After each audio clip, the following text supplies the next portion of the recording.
Hey, what is Counter-Strike? That's a really good question. I'm glad you asked that. Counter-Strike is a game, not just a game, but probably the most played game on Steam. For the uninitiated, Steam is the premier digital storefront for buying and playing games on the computer.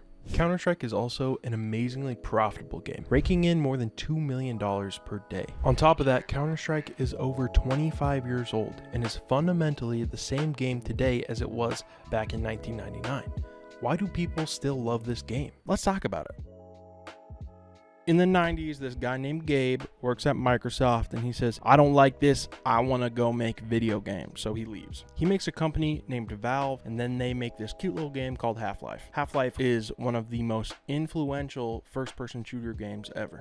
You're a science guy and then an experiment goes wrong and all of a sudden there's evil little aliens and you can't let the aliens do stuff. You have to kill them. They're evil. So this game Half-Life came out and this guy named Min Lee, we'll call him Gooseman because that's what he goes by. He liked to make mods for games, specifically Quake, which is another hugely influential first-person shooter. He plays Half-Life and he's like, wow, this is great. I want to make a mod for this. So him and his friend Jess Cliff are like, yeah, let's make a mod, and that mod is called Counter-Strike. The beta released in 1999. In the 4.0 beta, they add diffuse. When you think of Counter-Strike, you think of this diffusal game mode. Valve says, hey, that's a cool game, I like it. Let's help these independent modders out. Valve then buys the rights to Counter-Strike, hire Jess Cliff and Gooseman, and they start developing it. On November 9th, 2000, the retail version of Counter-Strike comes out, Counter-Strike 1.0. In 2003, Valve releases Steam, where you buy the games and you can add your friends and play with your friends. With this release, they put out the final version of the original Counter-Strike 1.6. Most people refer to this whole game as Counter-Strike 1.6 because 1.6 was what was played for the majority of the game's lifetime. In 2004, Valve releases Counter-Strike Condition Zero. Let's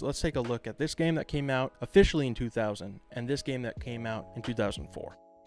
They look the same. What they added were these single player campaign missions. We don't really talk about this game. It's kind of like the ugly stepchild of the Counter-Strike series. A few months after Condition Zero comes out, Counter-Strike Source comes out. So you have a lot of people who are still playing Counter-Strike 1.6. And this new game comes out called Source. A lot of the competitive-minded players said this game doesn't feel as good as 1.6. The movement doesn't feel as good. Shooting your gun and trying to spray with it doesn't feel as good. It feels like the skill ceiling is a lot lower in Source compared to 1.6. Valve has effectively split their community, so you had really good players in this game and in this game, and they couldn't fight together, you know? All right, let's fast forward to 2011. Counter-Strike 1.6 and Source are still being played. If you look at the amount of tournaments compared to 1.6 and Source, 1.6 wins by 1,000 miles. But in 2011, Counter-Strike Global Offensive is announced. Originally, Counter-Strike Global Offensive was supposed to be a port of Counter-Strike Source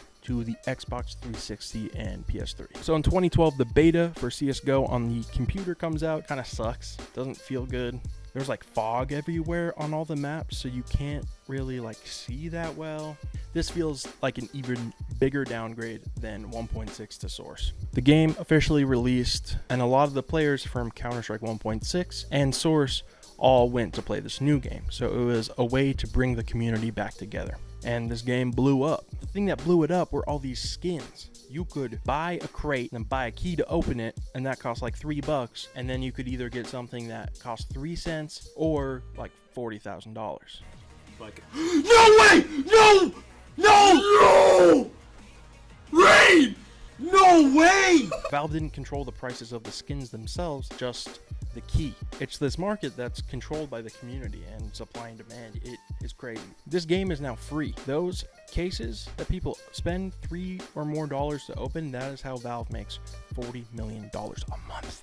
Holy shit. There's a lot of stuff that happens within CSGO. The game's player base is exponentially bigger. There are $1 million tournaments every year, 40 different professional level teams. Obviously, they're not all the same skill level, but 40 teams that are getting paid to play this game. In September of 2023, after 10 years of CSGO, Valve released CS2. When the CS2 servers went online, the CSGO servers came down. A large part of the community was upset because CS2 didn't feel as polished and they wanted to keep playing CSGO. It's my opinion that if CS2 and CSGO were both being played at the same time, it would split the community way too much and eventually hurt the player base. CS2 has been out for nearly a year now, and although it's gotten better since its release, the consensus for most of the community is that CSGO still feels better. When you look at Counter-Strike and compare it to other games like League of Legends, Overwatch, other competitive games that each player plays a different character or there's different abilities, Counter-Strike looks simple. You got a gun and you got some utility, smoke, frag grenade, flashbang, Molotov. You can throw those, blind an enemy, or to throw a Molotov and get them out of a corner, but there's no like characters or abilities or anything. There's no roles. With a game that is so simple, people get really good at it and the bar just keeps raising. This game's been played for 25 years. You have these teams where you have 5 players who have been playing this game for a decade plus. They play the game 50, 60 hours a week. They are constantly thinking about the game and thinking about how can we beat this opponent? How can we figure out what they do? And how can we make strategies that are gonna beat them? All day, that's their job. They do this all the time. They love it. But at the end of the day, it's kind of just about, can you shoot the guy in the head first? Will he die? It's so simple at the heart. You can enjoy this game at so many different levels. If I got my grandma to play, I'd say, okay, you've got to go and shoot people. So you say, okay, yeah, got it. Then you have players who have played for maybe 100 hours. They know the names of all the different guns. They know the map layout. Maybe they're not coordinated with their team, but they're still having fun playing the game. And then you have pro players who know every little thing there is to know. They've been playing this game for thousands and thousands of hours, 10,000 hours, 15,000 hours. They're always playing this game. Their life is dedicated to it. So even if you're at a low level or super high level, you can enjoy. Most people are in between that, right? But there's always something you can find that you like. There are separate game modes from the regular Defusal. There's Surf, which is where you're on this thing and you're trying to like go across a map. I don't know how to explain it. Look at this. Got it, cool. There's bunny hopping, where you're doing sort of a first-person platformer game. There are people who like to make maps, whether that's a map that they want to be in the game, everybody's playing it, or they just want to have like a little bunny hop map. There are the skins, which is a huge part of the community. Most of the skins in the game are made by community members. I think the reason Counter-Strike is so great is because of the community. You have the skin people, the B-hop surf people, the competitive players. Most of the people play competitive, but at different ranges. And when these big tournaments are on, everyone's watching, they want to get better, they want to see crazy highlights, and they want to know more about the players because the storylines are fun. It's just like any competitive endeavor. I would not call Counter-Strike or any esport an actual sport, but it is just as competitive as any traditional sport. Counter-Strike started as a mod made by the community. All the maps are made by the community. The skins are made by the community. Counter-Strike for the past 25 years has always been about the community.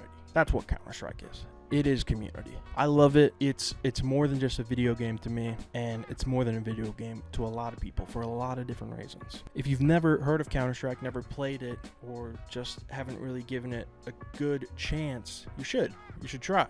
It's not the easiest game to learn. There is a pretty steep learning curve, but if you put effort in, you're gonna hit different plateaus and get better, and you're probably gonna have fun. I love it. I hope that you can feel my love for Counter-Strike, and I hope you can feel the love tonight.